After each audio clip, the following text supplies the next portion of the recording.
اللي موجودة الحين كلها شاص واحد، شاص طويل وأطول من الطويل القديم.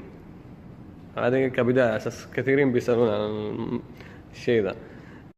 يعني لا أحكيكم شباب، أنا واقف بجنب السيارة تحس إنها يعني من الجنب كذا لو جيت تحس إنها سبور، يعني كوبيه، مع إنها ما شاء الله تبارك الله ما بالتصوير ما تبان، لازم تشوفها على الحقيقة. يعني السيارة جدا ما شاء الله تبارك الله طويلة وفخمة وعريضة، بس فيها تصميم انسيابي كذا لو نشوفها من بعيد.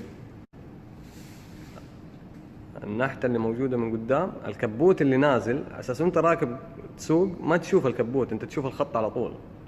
الكبوت نزلوه كمان درجة تحت. وعندنا ما شاء الله تبارك الله نلاحظ هنا زيادة الطول. السيارة قريبة من الأرض، لكن لما يعني أول ما توقف السيارة لحالها بترفع أساس تنزل منها برياحية، وأنت ماشي في الخط لحالها بتنزل على حسب المواصفات واختلاف التايبز اللي في السيارة دي، لأنه في عندنا تعليقين هذه هنشرح.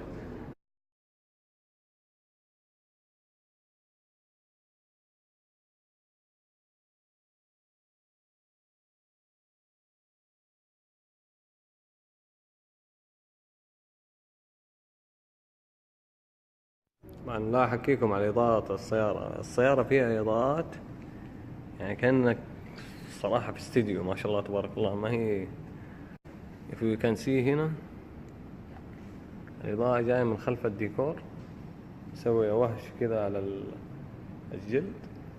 يعني لو نحن ظلمة الحين يعني شوف كيف الإضاءة طالعة. هذه الإضاءة الداخلية حق السيارة.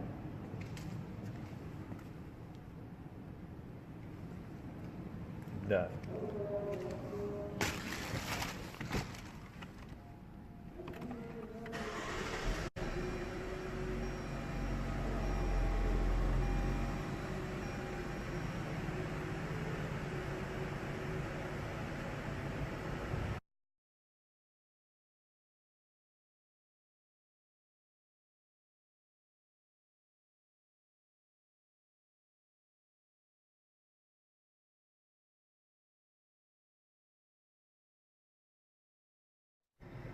طبعا كثيرين قاعدين يسألوني على الخاص، أساس إنه هل ال 350 مواصفاتها أقل حاجة.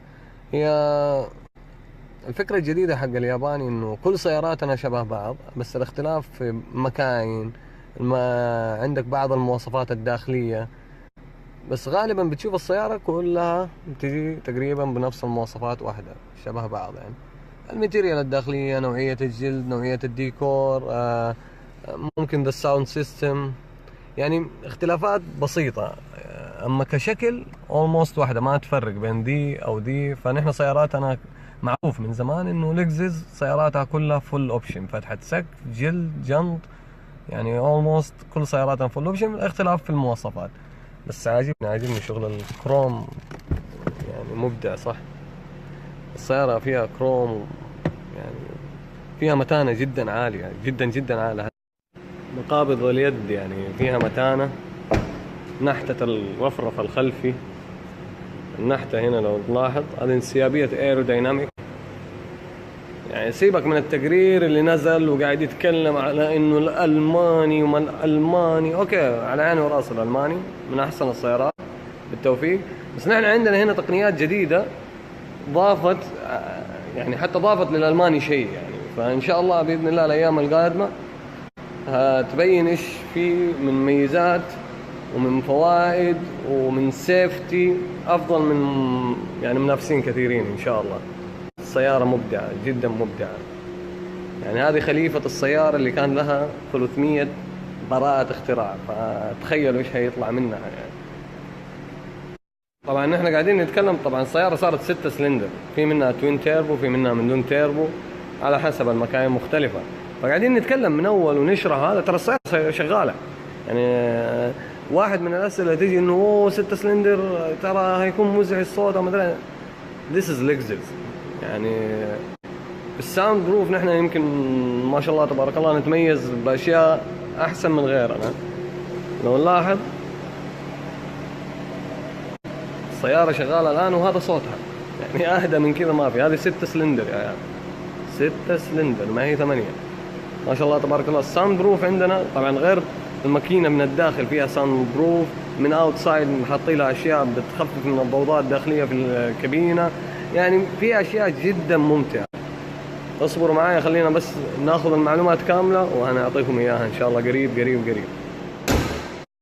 طبعا انا ميت على الطبلون العنابي والطبلون الكحلي والطبلونات اللي ملونينها لكزس في اصداراتهم وسياراتهم الجديدة. يعني شوف عندنا هنا طبلون عنابي، اموره طيبة، مطعم باسود، الخيوط دي المبدعة. بعدين نجي هنا هنلاقي الاسود مع العنابي متمازج مع الخيوط. طبعا المقعد ده 28 حركة شباب.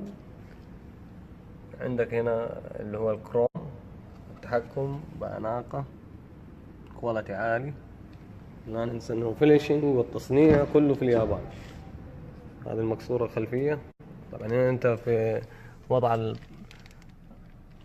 الدرجة الأولى في الطيارات، بتمد الكرسي لآخر شيء، وعندنا هناك هذا بيمتد لآخر شيء مع الشاشة الأمامية مع المساج اللي موجود هنا وبالتحكم. هذا كله هنشرح عليه إن شاء الله على بكرة الصباح، عشان بس يعني نحط مواصفات السيارة.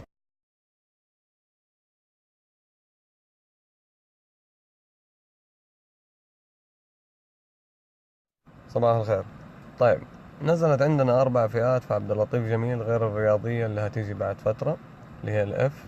ال4 فئات اللي نزلت دحين تنقسم: LS 350 AA، LS 350 BB، وعندنا ال LS 500 البي اتش، وعندنا ال LS 500 ال HH اللي هي أعلى نوع عندنا وأعلى مواصفات واللي نحن فيها دحين. طبعا الميزة بالجيل الجديد إنه المضمون، الشكل، الطول واحد، ما في ذاك الاختلاف الكبير بين السيارات. يعني ما تحس نفسك في سيارة ثانية. It's the same car، بس في اختلافات في بعض المواصفات وبعض التكنولوجي اللي موجودة الجديدة اللي جاية هنتكلم عنها. والAA مو كثيرة هتيجي لأنه يعني فيها مواصفات كثيرة ناقصة، فما هيكون كثير عليها طلب. يعني هذا المتوقع، لأنه غالب عشاق ال LS يا ياخذوها فول اوبشن يا almost فول اوبشن أساس اللكجري اللي فيها. بس نحن حافظنا على أنه تكون سياراتنا كلها شبه بعض، ما في أي فرق بين ال AA وال HH إلا بالتكنو، بالريلاكس، المساج، بالترفيه، بنوع السماعات وعددها. أشياء ما هي ظاهرية، لكن كأشكال السيارة كلها شكل واحد، كل الفئات شكل واحد. ماكينة ال LS 350 بتعطيك 311 حصان من دون تيربو، وعندنا ماكينة ال BH مع النظام الهايبر بتعطيك تقريبا 354 حصان. أساس نحن نعرف إنه نظام الهايبرد في اللكسس بيزيد قوة السيارة ما بيقلل عزمها، فإذا ضاف على سيارة بيزيد الأحصنة اللي فيها. ف 311 في العادي، في الهايبر بيديك 354. هذا بالنسبة للمكاين. كل الفئات فيها نفس الأزرة اللي موجودة على الطارة هنا قدامنا، اللي هي مراقبة المسار، اللهم صل وسلم على سيدنا محمد، الرادار، الحماية ما قبل الاصطدام. هذه النقط العامية كلها أساسية في كل الفئات موجودة. وحطوا يعني خيارات موسعة في الدركسون، يعني أنت بتتحكم في أغلب الفيتشر اللي في السيارة عن طريق الدركسون والأزرة اللي موجودة فيها، والداشبورد اللي عندنا ورا دي اختصر لك نص فيتشر السيارة في قدامنا هنا، وهنشرح عليها بعد كذا إن شاء الله. زي ما اتفقنا، الاختلاف في المضمون، في بعض المضمون حتى مو كل المضمون في السيارات والفئات. طبعا غير الألوان السبيشال اللي بتيجي على بعض السيارات. هذا عندنا نظام الترفيه الخلفي، وهنا عندنا اللي هو التاتش، التحكم بالمساج والمقاعد الخلفية. فئة ال A فيها مواصفات كثيرة ناقصة، أساس كذا نحن ما هنشرح عنها كثيرة، لكن هنشرح على فئة البي بي والبي اتش البي بي والبي اتش والاتش اتش اللي هي أعلى نوع اللي هي قدامنا هنا. وميزة ثانية، السيارة دي بتعطيك 354 حصان و6 سلندر، وهاي ناس وصرف البنزين فيها أقل من 4 سلندر. يعني هذه ميزة الهايبر حق لكزس، without charging electric، وصرف البنزين فيها فانتاستيك.